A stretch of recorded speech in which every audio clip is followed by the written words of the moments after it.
This is KAZU, Pacific Grove, Monterey Bay Public Air Radio. My name is Mae Brussell. The title of the next hour, 2 hours of broadcasting, is World Watchers. It is program number 838, December 28th, 1987. Before I begin the program, I want to say the views expressed here are those of myself and do not necessarily reflect the views of KAZU's staff or board of directors.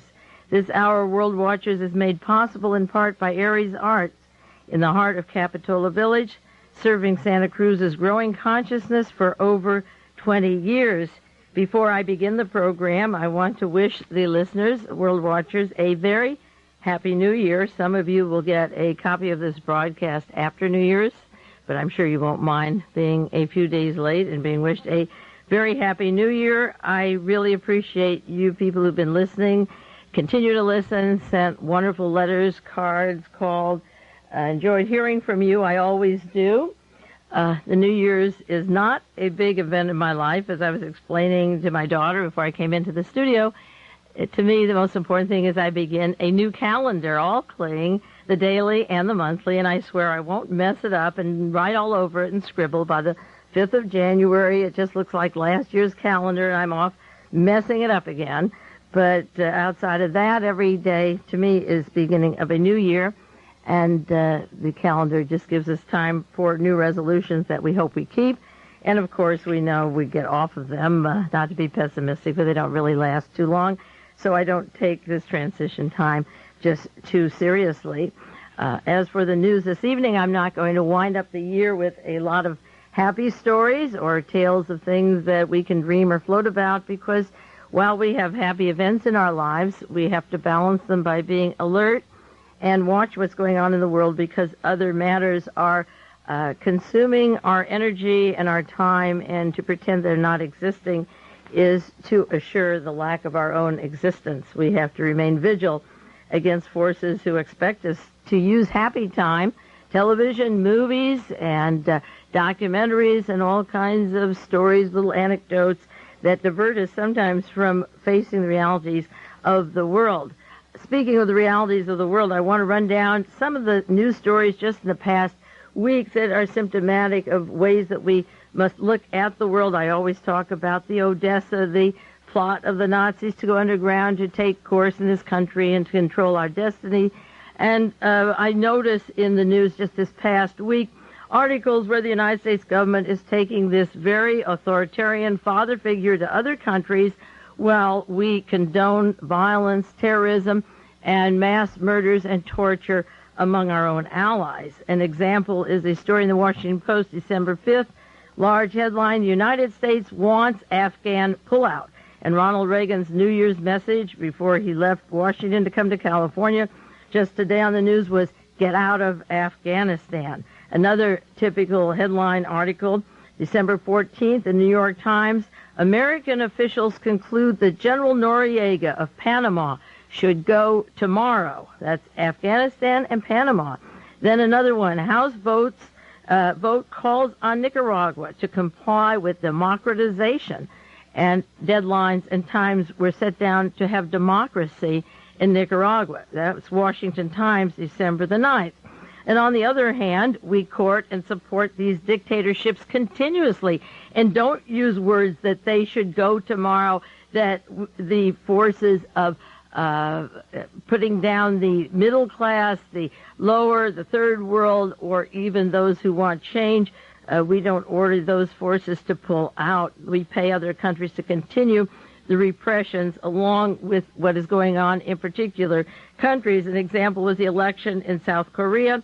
A large article in the Los Angeles Times last week, 2 losers call South Korean vote invalid.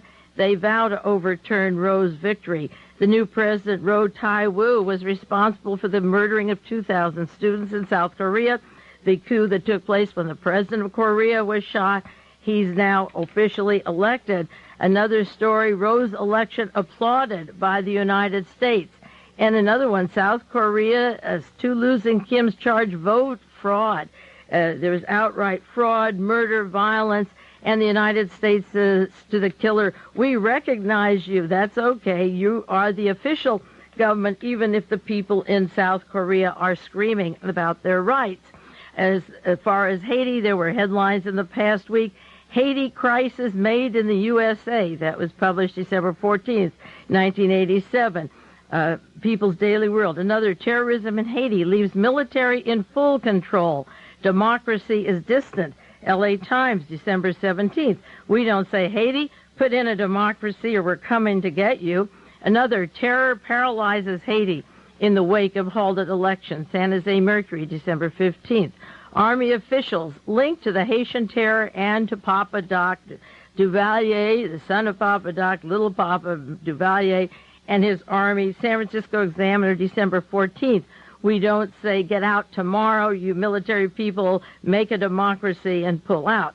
In El Salvador, another ally that we have recently given millions of dollars to, headline, Salvadorian amnesty frees the killers of American advisors. 2 American advisors were killed in 1981, Michael Hammer and Mark Perlman, and our allies in El Salvador have released the killers of Americans. Another one, 3 terrorists who killed 6 Americans will be freed. United States provides Duarte with $448 million in foreign aid this year. 19 were murdered, and they're now freeing, as of December 21st, 1987, the terrorists who killed 6 Americans. I have more on that episode. The gun for killing the Americans came from Miami. A person who planned the killings went to Mexico and then to the United States. The people responsible for the killing were trained in Vietnam with American forces, and so our ally El Salvador is releasing the people who kill Americans. As far as El Salvador, another headline. 2 Human Rights Commission members, Rene Vargas and Herbert Anaya, were gunned down. One killed October 16th, just several months ago, 1987, and another one December 10th, 1987. 2 Human Rights Commission members gunned down. Not a word from Washington. Another headline, government official heads the death squads. Colonel Renato Lopez Nuilla, known as Commander Akie Berries, heads the death squad. He killed 4 Union members in El Salvador. We know that Gaddafi couldn't kill 4 people in Libya without our invading the country, but that's okay for El Salvador to release the people who killed Americans and to pay them for it, and not a word that we direct against Nicaragua or Afghanistan or Panama. In Chile, there have been articles about Pinochet's threat to murder 17 theatrical people or artists, to actually kill them by the death squads if they do the improvisation theater work that they're doing. Another headline, free speech severely restricted in Chile. Washington Post, December 5th, 1987. Another one, Chilean sought by United States. Colonel Pedro Espinosa Bravo, this was head of the Chilean secret police, was living in South Africa, protected. Our government knew it. He was behind the murder of Orlando Letelier and Ronnie Moffat in Washington, D.C. He's now back in Chile, protected by the United States government, South Africa, and Chile. And, of course, they didn't want him in the United States because that murder was linked to George Bush, who was CIA director, who worked with Colonel Pedro Espinosa Bravo in Chile. Another article about Chile, rights activist tells the United States of horror and torture in Chile. This is a country put in by Richard Nixon and John McCone and the CIA and Henry Kissinger. That's our ally. Continuous horror and torture. These are just articles from this past week, December 16th, 1987, Washington Post, and another article, Chile's Pinochet, the legacy of executions, torture, and kidnappings to quell dissent. And that's published even in Reverend Moon's newspaper, the Washington Times, November 13th, 1987. And then getting back again, U.S. orders the Russians out of Afghanistan. We plan to go into Panama. They should get rid of Noriega tomorrow. And Nicaragua will be invaded if they don't have a democracy. The hypocrisy continues. As far as the Honduras, there's an article just this past week, New York Times, December 20th. U.S. guardsmen are building roads in Honduras. Since 1984, more than 30,000 United States soldiers from 35 states have been constructing roads in Honduras, making it a part of the United States. It's actually an extension of the United States, just as is Puerto Rico. Another story, 6 Honduran drug arrests Cuban Americans, Bolivians, links to the Contras, Washington Post, December 16th. We have all of our Army there and people that are directly related into the offices of George Bush, the Vice President, and to Ollie North and the secret team and the bases to invade Nicaragua. And now the drug arrests are being connected to the Iran-Contra defendants through articles in the newspaper, but we send all these soldiers down and ignore the drugs and build up Honduras. Another story this past week, December 16, 1987, in the Miami Herald, United States sent 2 new jets to Honduras to maintain their military capability and their record of killing native populations, the Indians that have been in their refugee camps and so forth, is not good. As far as our ally Japan, who is beating us economically, taking us across the board, and will one day probably own the United States with investments and debts that they're helping us with now. There was an article, Washington Post, December 16th. All these articles I'm citing are this week or just prior to that. Japan pledges to assist in Southeast Asia. Japan took Southeast Asia in World War II, and now they are ready to militarily help us, and we are locating a nuclear fleet down in Southeast Asia in order to control the entire world with the help of Japan and Germany. Another story, thank goodness this happened, but it won't happen forever. A Senate panel temporarily has rejected a plan for Japan to be shipping plutonium for the United States. Washington Post, December 18th. The United States was to allow several hundred pounds of plutonium in the next 30 years to go to Japan. Extremely potent cancer-causing agent would go into casks to protect it that are not yet invented. I was on a ship in 1936. My family took a trip around the world, and we were delayed hours sending scrap metal to Japan, and later the scrap metal fell on the Americans at Pearl Harbor. Now we want to send them plutonium that could cause enough cancer for the entire world, and they should put it in casks not invented and help us with Southeast Asia, which was what they wanted just 45 years ago, if people have memory. We're also building up Ecuador, and I'm not taking every country, just the ones in the news that I've been reading the past week. Washington Post, December 26th, United States is building roads and practicing the U.S. Army in Ecuador. The National Guard was cutting 3 miles of road through Amazon jungles that they said could be war stoppers, sending 400 bulldozers, trucks, 600 troops. The Ecuadorian government finally objected to the Americans being there. They said it was a great training in cutting down forests, seeing the Indian population, getting our feet well into the Ecuadorian jungles in order to take control of all South America. Regarding Panama, there were several important articles. One, Panama says the United States plans murder, that they will kill Commander-in-Chief General Noriega. This was published December 17th, 1987. And also regarding Panama, as I cited in the very beginning, we said that government should go tomorrow. If we want the canal, if we want to shut Noriega up because he worked with Ollie North and knows where the Panamanian banks are, literally where the bodies are buried, it's time to get rid of Noriega. They plan to kill him. Another one, U.S.-Panama struggle intensifies. Congressional sanctions to take place. We're near an all-out conflict. Washington Post, December 16th, 1987. The United States supports these insurgents, these mercenaries, these soldiers of fortune, the Rangers, the SEALs, prepared to take any and every country, destabilize it, and do what it wants with it. And Israel is attacking the West Bank. Headline, Arabs under Israel's thumb. Resentment occupies Palestinian camps. San Francisco Examiner, December 26th. A friend asked me or wondered if I would do the entire program or part of it on the Middle East and the attacks the Israelis are doing, just gunning down people. They've given permission to kill on sight. They've arrested over 1,000 people and cannot solve the PLO problem. They can make hydrogen bombs, neutron bombs, go to the moon, help with aerospace, medical discoveries, but the country of Israel can't work with the people right next to them, and they don't intend to. What we're going to see in the Middle East is what Great Britain did to Ireland. It's going to be an IRA situation. It's been that way since World War II, and it's getting worse. Another headline or large story, there's always harassment in the camp, the PLO camp, day and night.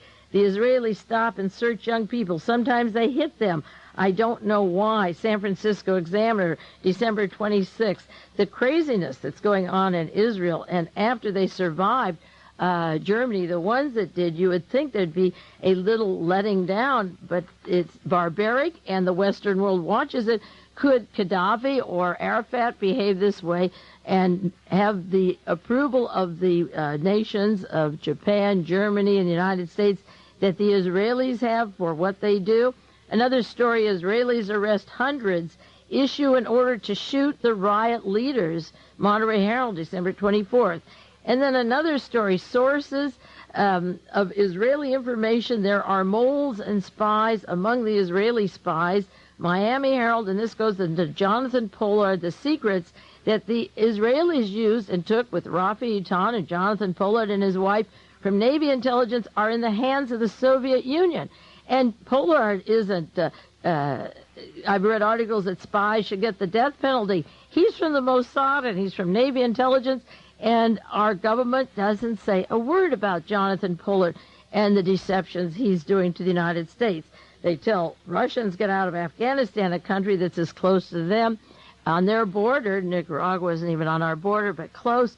And we say, Panama, we need the canal. You get out, Noriega. And Nicaragua, you better be a democracy. But what about these other countries, and what about the duplicity? And I'm just citing the examples of what have been things that have been in the news lately. Now, this year has been one of the most tremendous scandals, but they're literally mind-boggling, and I could do 1 hour each week on each of them, or 2 or 3 hours, and sometimes I do. It's hard to comprehend the craziness that's going on. The Kurt Waldheim story is cooking up, and of course it turned out later that the United Nations and the CIA knew Waldheim was a Nazi criminal very early in the game, and they hid it. One article, controversy over the war record restricts his presidency. That's the LA Times, December 21st. Now he's an inactive president in Austria. The chickens are coming home to roost. They knew all of that, and they are in a lot of trouble in Austria. And I'm citing our allies. Austria is one of our allies, as are Chile and Honduras and Ecuador and El Salvador, and the countries that we mess up. Austria is one of our closest allies. As far as, there's another article, Austria confronts the issue that won't go away. They're discussing the resignation of Kurt Waldheim. That's Washington Post, December the 20th. And it was Time or Newsweek that had an article, Waldheim Endgame, the evidence of his war record as a war criminal is horrendous. And there was another article this week that the Soviet Union knew all along that he was a Nazi war criminal, and therefore they blackmailed him into making decisions for Yugoslavia, favorable to Yugoslavia, favorable to other countries in Europe.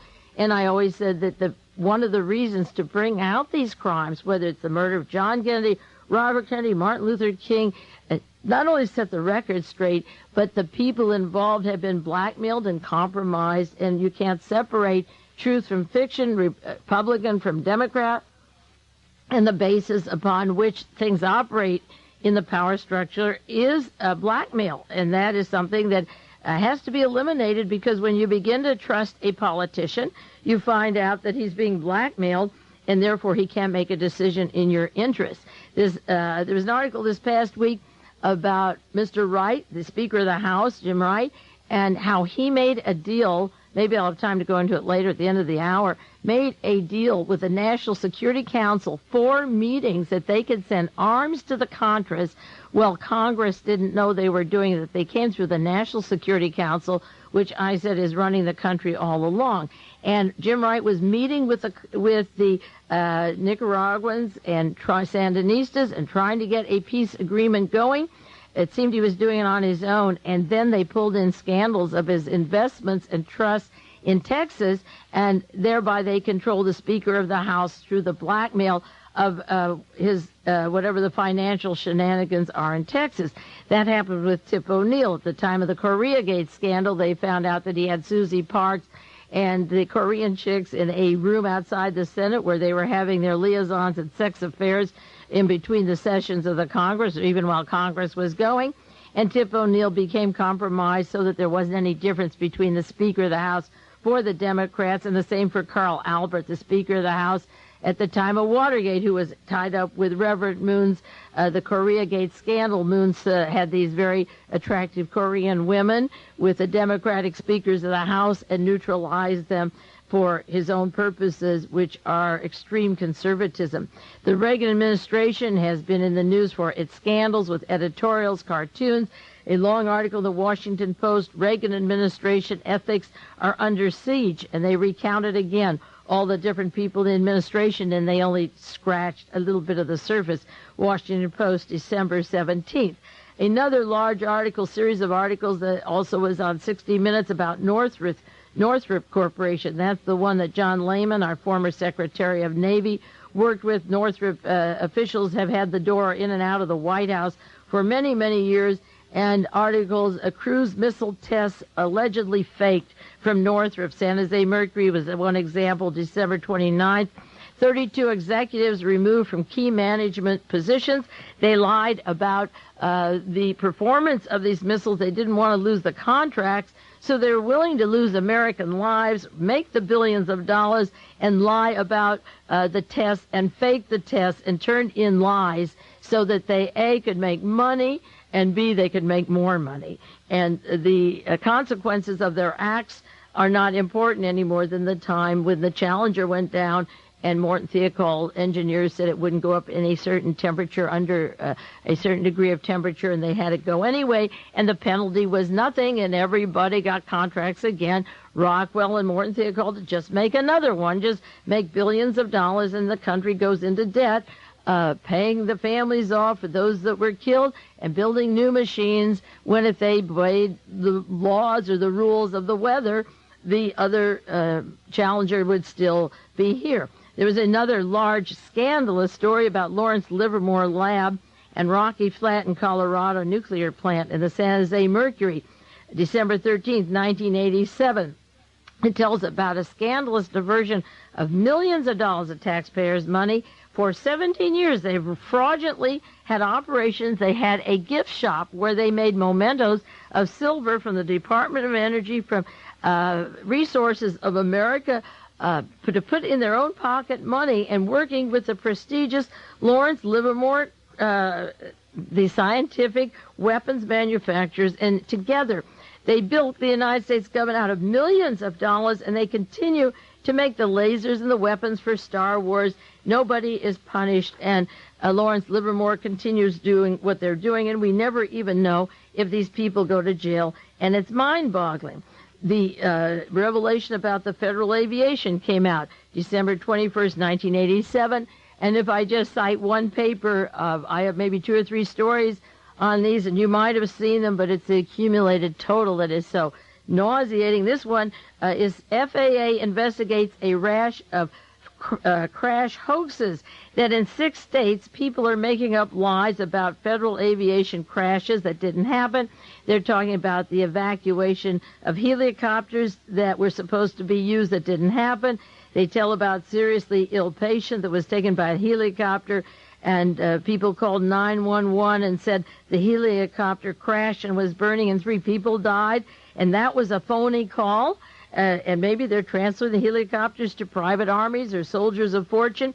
And checking it out, they found that the incidences reported were all fake, that they were lies and hoaxes, and that people believed these things happened, and the consequence was that they're counted as crashes and maybe replace this important information, these helicopters and equipment.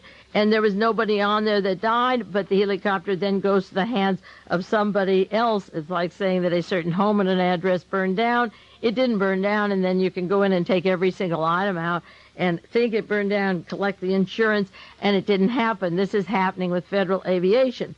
One of the most horrendous articles this past week, December 21st, it doesn't go over the wire services. It's San Francisco Examiner, but multiply this if it's going around the country.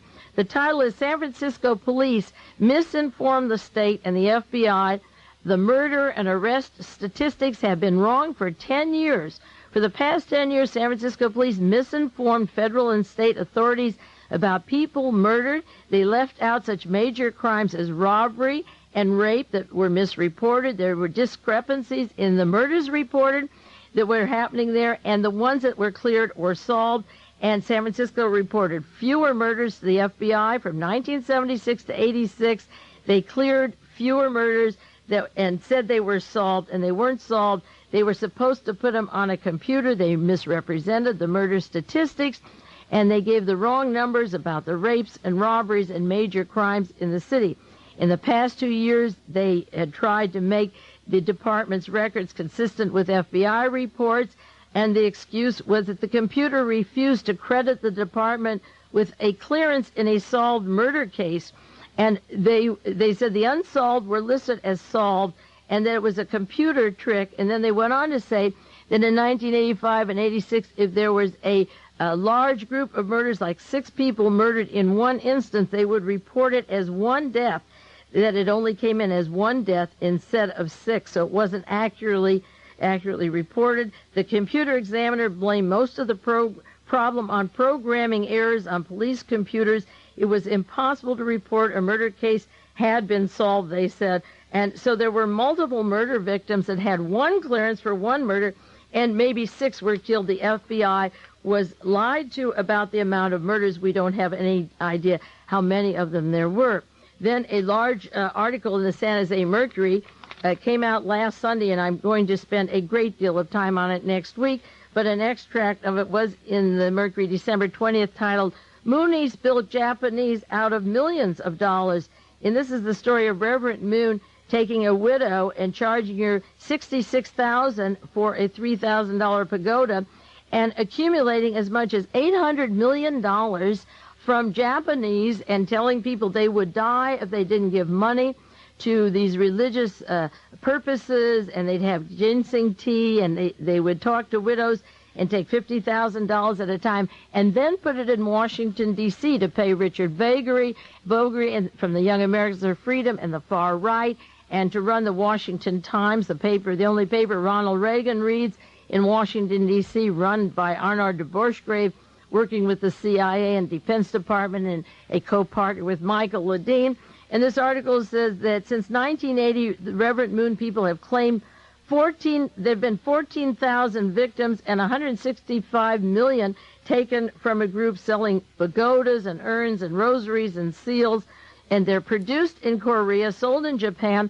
And Reverend Moon brags about having control of the White House, controlling Ronald Reagan. He bailed out Richard Nixon at the time of Watergate. He says he will be the God of the world, and he will control America and all the world.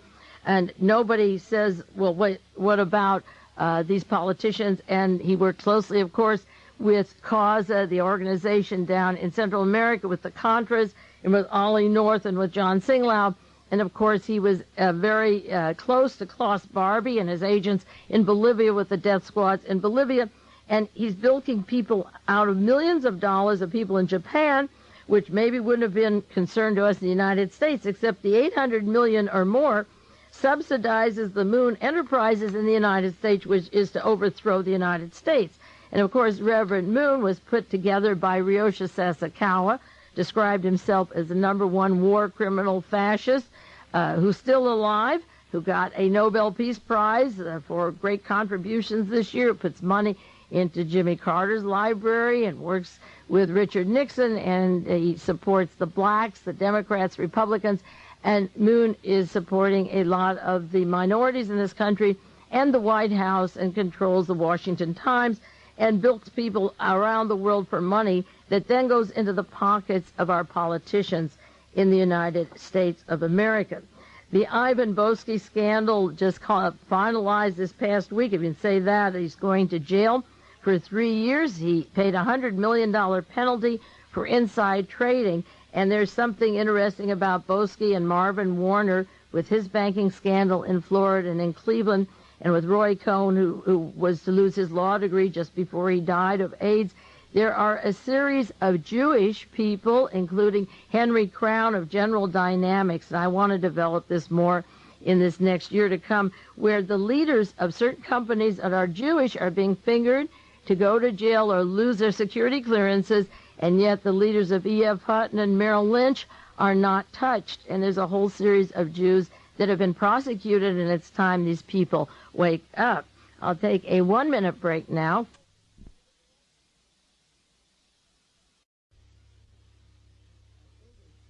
I will continue with the second half of World Watchers. It's program number 838, and continue with some of the terrible things that are going on that are symptomatic of something much larger and sicker and borders on nauseating, but I do want to share them with you. A lot of it you see in the paper, but it's the sum total of adding it up.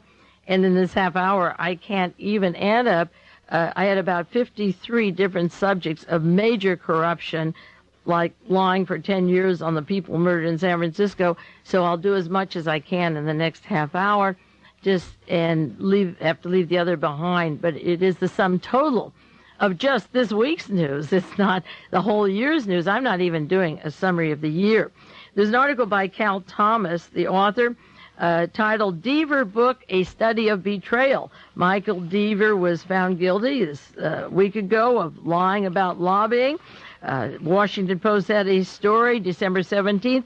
The prosecution of that Deaver, Michael Deaver, is costing the taxpayers $1 million. That could build shelter for people in a city in the winter. And we have to take Reagan Slime, the guy that he worked with in California, to Washington, and then spend $1 million of our taxes to prosecute him. But this article about a book, A Study of Betrayal, says when Brutus stabbed his mentor and colleague Julius Caesar in the back, no one was more surprised than the emperor. Jesus Christ was sold out by his associate, Judas Iscariot, for a pittance, considering the value of the one who was betrayed.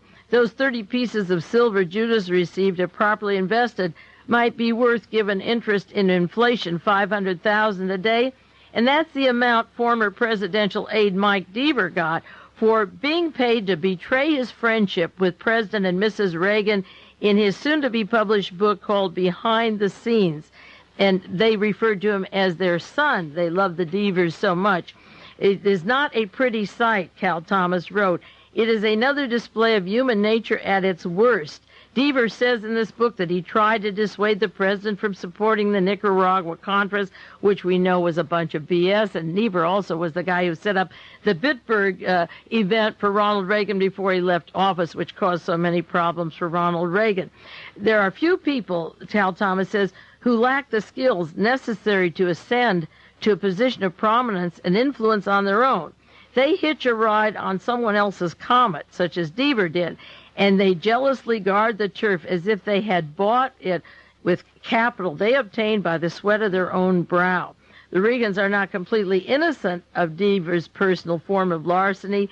They cultivated this high-priced gopher. They relied on him whenever form was needed to triumph over substance, from camera angles at the 40th anniversary of D-Day to the style of the First Lady's hair. But instead of feeling gratitude, Deaver believed that his station in life was achieved by some superior wisdom and achievement of his own, and therefore he sold his own soul for $500,000 to talk about the Ronald Reagans.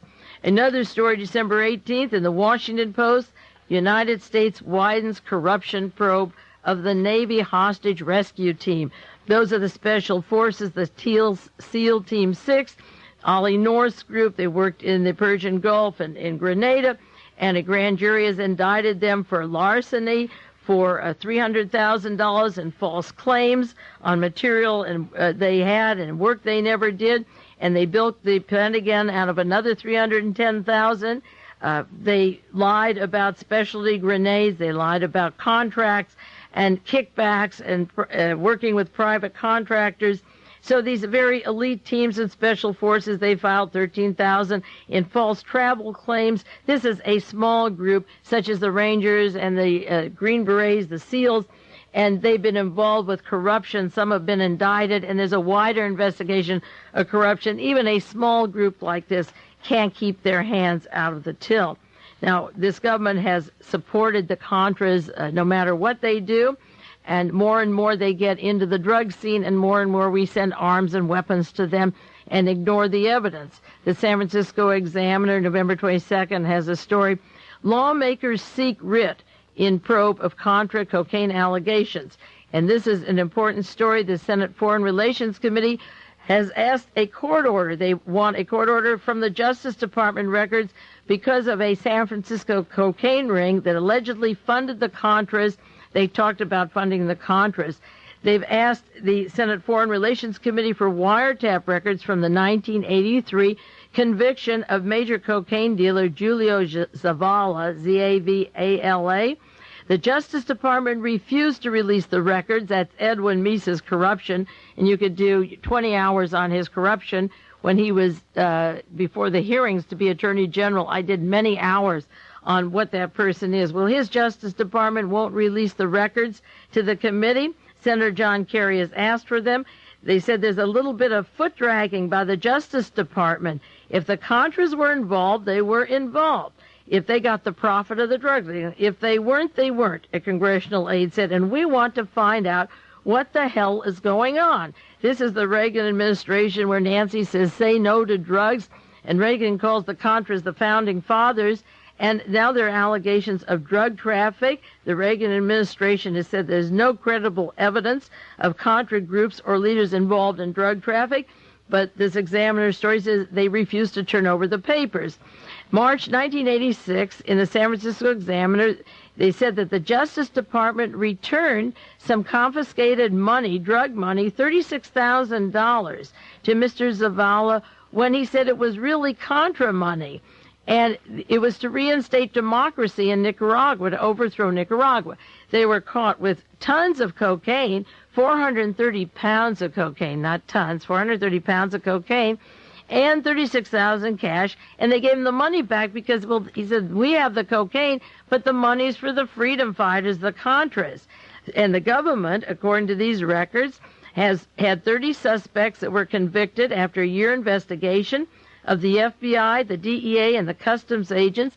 They monitored 11,000 phone calls, and none of those have been made public. And in searching the records of Zavala, he lives in Daly City, they found records of drug dealing and cocaine, and as I say, 36,000 cash.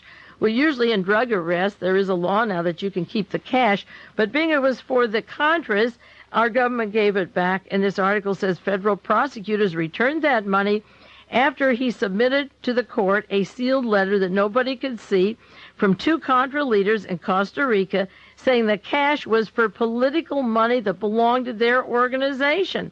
One group was the Nicaragua Democratic Union and the Nicaragua Revolutionary Armed Forces, part of the Contra Coalition, which is backed by the United States government and Ollie North and John Poindexter and Robert McFarland. And so the check made out to Zavala, it was returned to him, and the San Francisco Examiner said Joseph Russolio, the U.S. attorney in San Francisco, and we'll have to study him more, told the Examiner at the time that the reason the cash was returned was to avoid an expensive battle over nickels and dimes.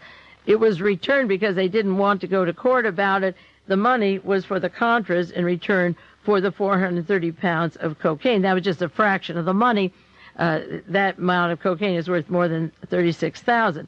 Senator Kerry requested all Justice Department records on this case and the wiretap records, and he's asked a federal judge in Washington, D.C. to turn them over. And this is Edwin Meese, the Justice Department, the freedom fighters, the great freedom fighters, and the drug traffic. Another story about their drug traffic came out in the San Francisco Examiner again. Contra leader cleared in drug probe, but that was only half of the story. Senator John Kerry had an extensive investigation into the Nicaraguan Contras who smuggled drugs to finance the guerrilla war.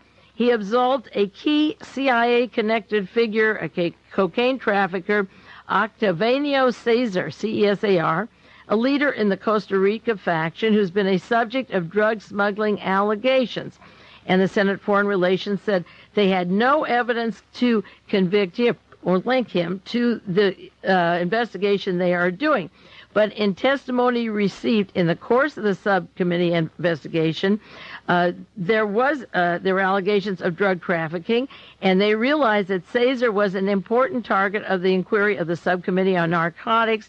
This is not to say he wasn't involved in other related matters, acknowledging that the panel had evidence that Mr. Cesar himself had actively solicited money from major cocaine traffickers, and several Contras who were closely with Cesar, the Contras, those freedom fighters, Caesar was the liaison to the Central Intelligence Agency. So why they've said that he's not important, I don't know.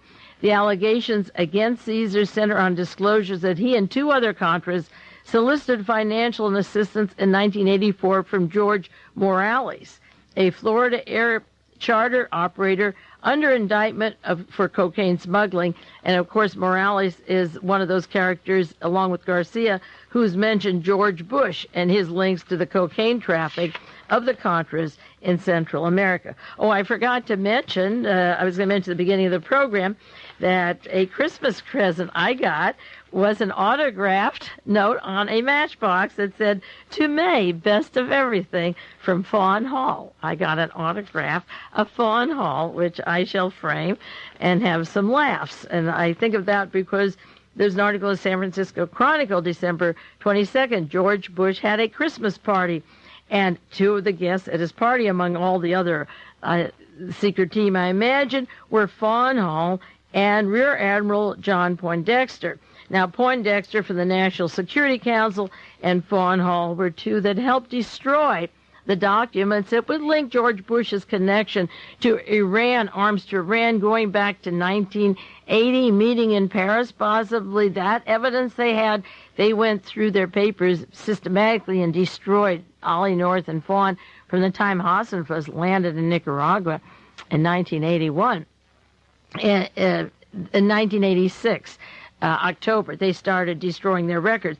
And I'm sure George Bush was celebrating and enjoying Christmas, having Ollie North and the Poindexters at his party, because last week, and I didn't mention on the program, you saw the articles, Bush was a solid backer of the Iran deal, and there were notes, messages from John Poindexter linking him very much to sending arms to Iran, 1985, 86. The evidence is there, and George Bush was a part of that. The main story behind George Bush goes into the work that Barbara Honegger has been doing about holding up the hostages until Reagan was elected. And of course, George Bush was former CIA director and had the technology to do it. And then in return, and as part of it, he was the vice president who could move in right behind Ronald Reagan.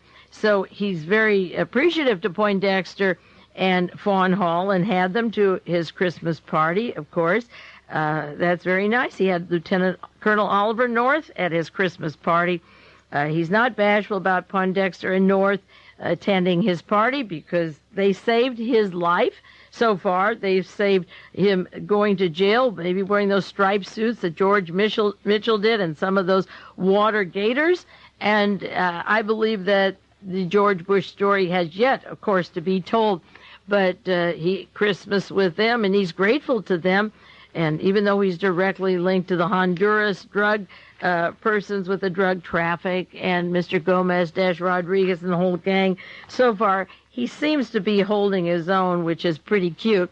I don't know how long that can go in the terms it can go on. One of the people who's needling George Bush unmercifully is Alexander Haig, and he's attacking him. He can't win the presidency. He doesn't stand a chance, but he would like to see Jack Kemp, I'm sure, in his president, because the mentor of Haig, Mr. Fritz Kramer's son, Sven Kramer, is managing the Jack Kemp campaign. And Haig is the guy attacking George Bush. If you read in the newspapers over and over again, and I can cite some of those articles, he's the only one attacking George Bush, and he could bring him down. Haig has been suggested as being deep throat at time of Watergate, and Haig is part of the team of Kissinger and Scowcroft and Eagleburger and those fellows that sit as a clique and watch the other people rattle and shake and sure have a lot of power knowing where the bodies are buried. So if you're reading your papers regularly, and I hope you are, you see the attacks on George Bush by Alexander Haig. Another group that got the royal flouncing this past year were the Navajos, who were told to leave their homelands. And and get out of where they had lived for a long time. And recently they had a meeting. The Navajos were ordered to leave in 1974, 10,000 of them, to be displaced and get homes elsewhere. We've talked about that on the program. And this past week, this is the New York Times, December 13th, Navajo leader tells Congress the abuses mar the relocation plan. Some more corruption. The leader of the Navajo Indian tribe told the Senate panel there are numerous abuses to that 13-year-old program to move the Navajos off the Hopi land in Arizona. They testified before a select committee in Indian Affairs that there would be homes for them if they moved and a relocation program that would assist them, which isn't working. They asked for about $80 million for new housing because the houses that are built are being built without water. They build houses that have roads going to the house that have no water in them. They just built the house and didn't look for water.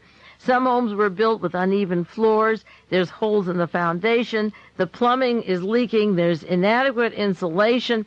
One contractor left without the home being completed, so they were promised a lot of things. And the Bureau of Indian Affairs are saying, wait a minute, these things are happening to us. And imagine the cruelty or the joke, the laughing of the contractors to say, here's your home, and pulling away and finding there's not even water where the house is being built. Another scandal that is being investigated, a fellow nominated to be Justice of the Supreme Court, Judge Ginsburg, a story in the San Francisco Examiner, December 23rd. Justice Department begins formal investigation of Ginsburg's cable television and antitrust rulings. The Justice Department began a preliminary investigation over allegations of conflict of interest. You would think that these fellows could keep their acts together. As I say, the corruption is so rampant. Here was a guy who was at Harvard and as a professor wasn't supposed to have a private law practice and was advising bankers and Chase Manhattan and other government corporations on how to get away and around tax rules or tax mergers, and then sold his house at a huge profit when you're supposed to turn it back to the university, and then made decisions as a judge with a conflict of interest when he owned stock in the cable television. And the Justice Department may get a special prosecutor. They're investigating the $140,000 he invested in cable television company, Radio Communication of Toronto, Canada, when he made decisions on the cable television. These are people, as I say, who have many things to investigate about their past, who are nominated to be on the court. Now, there was an article about Ronald Reagan that interested me because it goes along with my hypothesis, which I've known a long time, and of course I like articles that support that, and eventually they will all be coming through. This was San Jose Mercury, December 21st, titled, AIDS Wanted Reagan Presidency in the 1960s. They knew in the 1960s that he would be president. When I said it in the 70s, I was actually called off my rocker. Unbelievable that Rockefeller would be the president, Nelson Rockefeller. I've cited that many, many times. This article says that Ronald Reagan's aides and backers started planning his campaign for president even before he became governor in California in 1967. And I say it happened way back at Warner Brothers with Errol Flynn and as FBI informer, as a person working with a member of the Gestapo, working for General Electric and touring for GE, helping blacklist the Hollywood 10 screen actors, turning in people's names, a betrayal of things that are going on in this country as a member of Young Americans for Freedom in 1960 with William Buckley. All of this was getting ready for his presidency. This article says they began before he became governor of California, and I've said that, and you long listeners know that I've said that for a long, long time. There's a new project being put together by the University of California, a historical project. I really would like to find the person who's doing the study, and he's cited here, and fill in. Maybe he has everything he needs to know about Reagan, but this part is absolutely true. The article says Reagan's 1968 presidential campaign began within a hair of getting the Republican nomination. One aide believes, despite Reagan's aw-shucks modesty, that he was being groomed right then to be president. The University of California's Oral History Project on Reagan's early days in politics. Also recounts that Reagan never asked Donald Wright about his judicial philosophy before naming him Justice of the California Supreme Court in 1970. Edwin Meese, who was then Reagan's chief of staff, was too busy to correct errors pointed out by Wright in a summary of the judge's views on judicial restraint. He is now deceased. He passed away in 1982. Wright's judicial philosophy became an issue because of Reagan's anger at a decision written by Wright that declared California's death penalty unconstitutional. But the main point about this article was the decision in the early 60s, before he was a governor, that he would leave the governorship and be the president of the United States. And of course, to do that, you had to get rid of, and his team were part of getting rid of John Kennedy, and then in 68, Robert Kennedy, and then in interim, Richard Nixon with simpatico and paved the way for Reagan, and they worked together from Washington and Sacramento, and then Carter was an interim. They got rid of Ted Kennedy and Nelson Rockefeller, and got the people that would interfere with their presidency out of the way. The article I mentioned earlier, just in passing before, about Wright, Jim Wright, the disappointment in Wright, is titled How the National Security Council Kept the Contras Alive. San Francisco Examiner, December 23rd. And this is for the first time since the Iran-Contra affair, the United States is back in the business of providing military assistance to the Contras, fighting the Nicaraguan government. During a brief period this fall, when armed deliveries to the Contras were forbidden, the National Security Council managed to sustain the rebels with creative bookkeeping and tacit approval of House Speaker Jim Wright, Democrat of Texas. And this is nauseating. Although an $8 million compromise aid package was approved by Congress over the weekend, and it provides no funds for new arms or ammunition, $4.5 million of the total will be used to transport non-military aid, food and medicine, and weapons that the rebels had purchased earlier were going to deliver for them. The weapons have been waiting for delivery. More surprising than the renewal of military assistance going on during this time when we thought it had stopped is the fact that in the weeks between September and December of 1987, this is when we thought Wright was working out a Democratic package. When it says when the new aid package was approved by the Democratic leadership in Congress, the Speaker of the House, Jim Wright, was making another deal behind the scenes. There are contradictory explanations of what happened behind the scenes during the administration's efforts to keep the Contras alive. This is Ronald Reagan and the North Poindexter, Frank Carlucci group in the National Security Council behind the scenes of Congress. Less than $7 million in non-military aid was authorized by Congress after October the 1st. But according to a National Security Council official who spoke on condition that he not be identified, the funding limits meant dozens of Contras would have to come home and couldn't finish their offensive. The National Security Council played the same role as advisor to the Contras that it did up to the Iran-Contra affair. The NSC officials said that the White House then brought in Jim Wright and consulted with Jim Wright informally. He speculated that Wright approved of the national security efforts, and because he didn't want to be blamed if the Contras were defeated. The fact is that the Democrats blinked 4 times in Congress in September, the official said, and Jim Wright made deals, and it lists the 4 dates where the Democratic-controlled intelligence committees didn't shut down the Contra operations. The first of 4 blinks, according to the NSC official, was in mid-September, when they went ahead and said send arms to the Contras.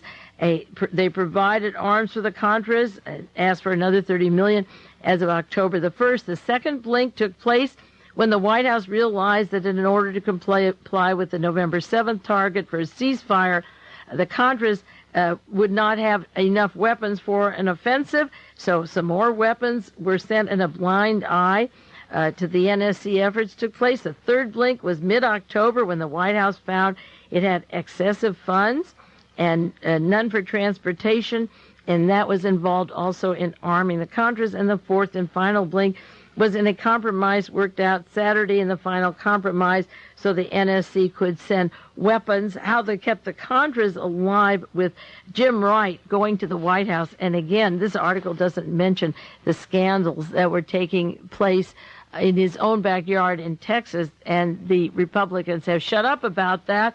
And now I understand why they shut up, because they had Jim Wright literally under their control, and he went along with them, and the House Intelligence, the democratically controlled House Intelligence, blinked. Now, our government gave a strong reprimand. We're very good at doing that. The State Department, Charles Redmond, reprimanded France for sending $330 million to Iran to get some hostages home.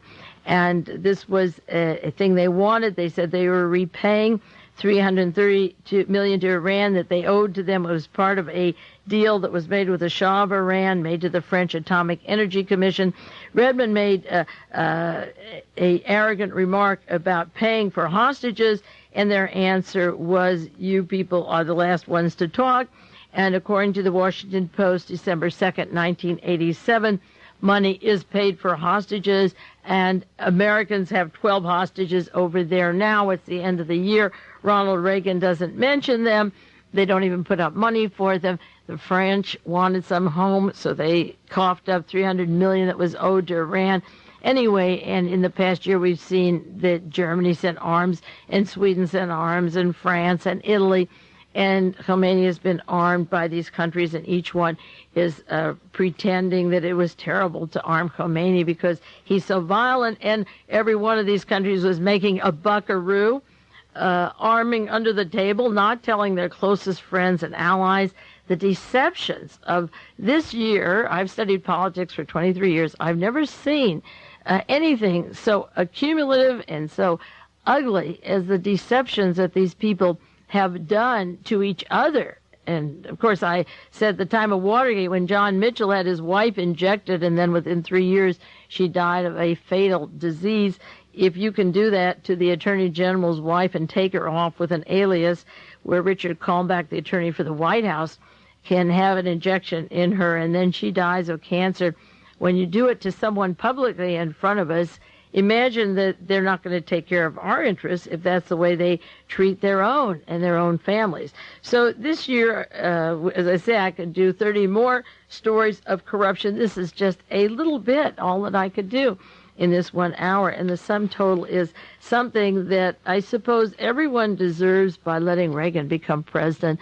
The word should have been anybody but Reagan. And now this next year, the Democrats are divided again. We'll do some more about Gary Hart. Now it turns out he stole parts of his novel from another author, and the scandals go on and on. Well, this is enough for this year, scandals, and we'll continue next week on the 1987 scandals that melt into 1988. But I will conclude this part of World Watchers by saying the previous hour of World Watchers has been made possible in part by Aries Arts in the heart of Capitola Village, serving Santa Cruz's growing consciousness for over 20 years. This is Mae Brussell. I'll be back with you in just a few minutes to continue part 2 of World Watchers.